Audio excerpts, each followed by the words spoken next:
Hello people! Ito naman ang lunch story kanina. Molokia soup naman ang niluto ko today. Nagpakulo muna ako ng chicken breast. Hiniwa ko lang yan ng bite size. Meron akong bukas na onion na konti at green bell pepper. Kaya nilagay ko na, sinama ko na pang tanggal din yan ng lansa. Nilagay ako ng ginger powder at paminta. Frozen blended saluyot or molokia leaves ang gagamitin natin. Sa kabilang pot, nagsaing na rin ako para double time tayo. At nag-add ako ng isang buong chicken breast. Papakuluan ko lang yan at gagawin kong chicken sandwich spread. While nagluluto ako, nagdadry ako ng mga plato, mga kung ano-ano dyan na hinugasan ko na.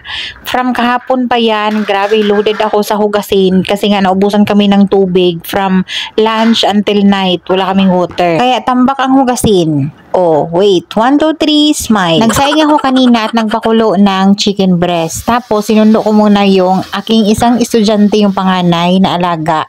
Saka ko to ginisa o niluto tong molokia soup. Mga bandang 2:30, nakabalik na kami ng bahay. Tapos, ayun na, madali lang naman yung gisahin.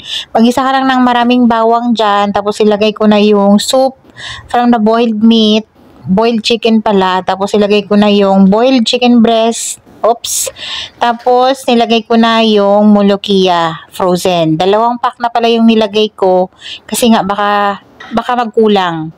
Kaya dinagdagan ko na 1 pack.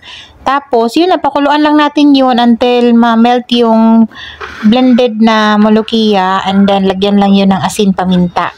Tapos, isi-serve yan with lemon aside dahil lalagyan niya ng lemon pagkakain na.